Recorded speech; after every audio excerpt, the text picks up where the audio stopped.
एक बेटी ने अपने बाप की सांसें खरीदने के लिए अपनी आवाज का सौदा कर लिया, पर क्या वो समय रहते वापस लौट पाएगी? कहानी यहाँ से शुरू होती है। एक रात समंदर में एक भयानक हलचल हुई। शहरोज की कश्ती डूबने ही वाली थी कि उसने अपनी जान बचाने के लिए एक ऐसी जगह गोता लगाया जहां जाना मना था। मौत की चट्टान। वहां से वो बच तो निकला, लेकिन एक ऐसी बीमारी लेकर आया। शहरोज उसे बीमारी का नाम सांसों का जहर था। समंदर की गहराई में एक जहरीली समुद्री घास को छूने के कारण उसके फेफड़े धीरे धीरे कांच की तरह जम रहे थे। वो हर सांस के साथ खून की उल्टियां करता था। डॉक्टर ने हाथ खड़े कर दिए थे। शहरोज के पास अब सिर्फ कुछ दिन है। हर सांस उसके लिए कांटों जैसी चुभन है। महविश अपने पिता को तड़पते देख रात रात भर रोती। वो गफ्फार के घर बर्तन मांजती, गालियां सुनती और कभी कभी गफ्फार के कोड़े भी सहती ताकि उन चंद रुपयों से अपने बाबा के लिए दर्द कम करने वाली दवा खरीद सके। एक रात शहरोज की हालत बहुत बिगड़ गई। महविश भागती हुई साहूकार गफ्फार के पास गई।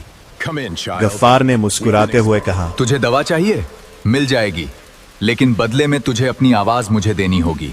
मैं एक काला जादूगर हूं। मुझे एक मासूम की आवाज चाहिए ताकि मैं समंदर की रूह को काबू कर सकूं। अगर तू राजी है तो तेरे बाप की मौत का दर्द कम हो जाएगा, पर तू कभी बोल नहीं पाएगी। महविश ने बिना सोचे हाँ कर दी। गफ्फार ने अपनी जादुई सुराही में महविश की आवाज कैद कर ली। अब महविश चाहकर भी अपने पिता को बाबा नहीं पुकार सकती थी। गफ्फार ने एक शीशी थमा दी, फुसफुसाया, ये लो, इसे पिलाते ही तुम्हारे बाबा का दर्द कम हो जाएगा। लेकिन याद रखना, ये इलाज नहीं, सिर्फ मौत की नींद को थोड़ा सुकून देने का जरिया है। महविश वह दवा लेकर पागलों की तरह घर की ओर भागी। पांव में छाले थे, शरीर गफ्फार के कोड़ों से लहूलुहान था, पर उसे दर्द महसूस नहीं हो रहा था। घर पहुंचकर उसने कांपते हाथों से वह दवा शहरोज के गले में उंडेल दी। दवा पीते ही शहरोज की चीखें शांत हो गई, लेकिन उसकी आंखों से आंसू बहने लगे। शहरोज ने अपनी धुंधली आंखों से अपनी बेटी को देखा और उसका हाथ पकड़कर फुसफुसाया, मेरी बच्ची, कुछ बोल। बस एक बार मुझे बाबा पुकार लें तो मेरी रूह को चैन आ जाए। महविश ने अपना मुंह खोला। वह पूरी ताकत से चिल्लाना चाहती थी, लेकिन उसके गले से सिर्फ एक खोखली हवा निकली।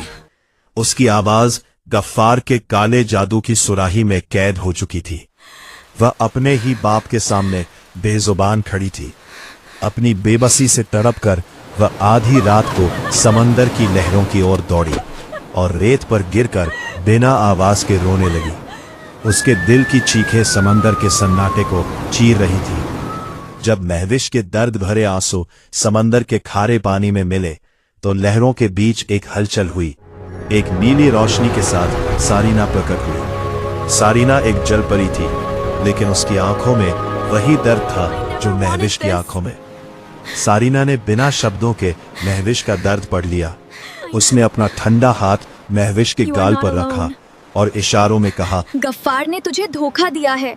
वो दवा तेरे बाबा को ठीक नहीं करेगी, बल्कि उन्हें धीरे धीरे नींद में सुला देगी। उन्हें बचाने का सिर्फ एक रास्ता है, हयाते नूर, जीवन की रोशनी, जो पाताल के राजा आदिल के पास है। पर वो पत्थर दिल है, वो इंसानों से नफरत करता है। महविश ने अपना सिर सारीना के कदमों में रख दिया। उसने इशारों में समझाया कि वह अपनी जान देने को तैयार है। सारीना ने उसे एक जादुई मोती खिलाया और देखते ही देखते महविश की इंसानी तरफ एक सुनहरी जलपरी में बदल गई। और आखिरी उम्मीद, समंदर की सबसे गहरी और ठंडी गुफा में शहजादा आदिल अपने सिंहासन पर बैठा था। और तभी एक जलपरी, एक सुनहरी जलपरी महविश को अपने साथ लेकर अंदर आई। उस जलपरी ने झुककर कहा, ये दूर के कबीले की जलपरी है, शायद हमारे ही खून से जुड़ी, मेरी रिश्तेदार। आदिल ने ध्यान से महविश को देखा। उसकी आंखों में शक था, पर उसने कुछ नहीं कहा। तभी भीड़ में खड़ा एक सिपाही मालिक, आगे आया। ये झूठ बोल रही है। मैंने इसे अपनी आंखों से देखा है। ये पहले इंसान थी और जादू से जलपरी बनी है। दरबार में सन्नाटा छा गया। आदिल का चेहरा सख्त हो गया। तो इंसान अब हमारे रूप में छिपकर यहाँ आने लगे हैं। इसे दूसरी जलपरी को कैद खाने में डाल दो। आप ऐसा नहीं कर सकते। और अब इस गोल्डन वाली इंसानी जलपरी को भी पकड़ लो। अच्छा बता, तू यहाँ क्यों आई है? महविश बोल नहीं सकती थी। उसने कांपते हाथों से इशारों में बताया, उसके बाबा मर रहे हैं, उसे हयाते नूर चाहिए। उसकी आंखों में सच्चाई थी, दर्द था, लेकिन आदिल का दिल सख्त था। मैं इंसानों से नफरत करता हूँ। उन्होंने मेरी माँ को धोखा दिया और वो कभी वापस नहीं आई। तू भी वही खून है, धोखे का खून। महविश ने धीरे से अपनी कलाई आगे बढ़ाई। आधे चांद का निशान। आदिल ठिठक गया। ये निशान किसी आम इंसान में नहीं होता। ये तो मेरे खानदान का निशान है। मेरी माँ के हाथ में भी यही था। दरबार में खामोशी छा गई। तू कौन है? मेरी माँ से जुड़ी या मेरे खून की कोई आखिरी निशानी?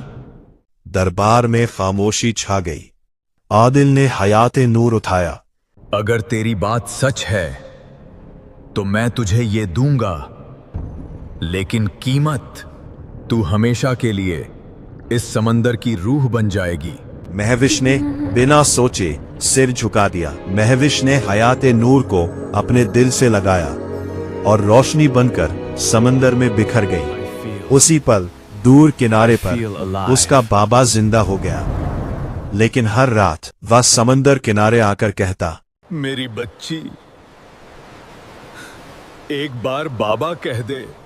लहरें उसके पैरों को छूती है, पर आवाज कभी नहीं आती, क्योंकि महविश अब समंदर की रूह बन चुकी है, जो सबकी मदद करती है, पर खुद कभी लौटकर नहीं आती। अगर आप चाहते हैं कि अगली कहानी आपके नाम की हो, तो अपना नाम कमेंट में लिखना ना भूलें।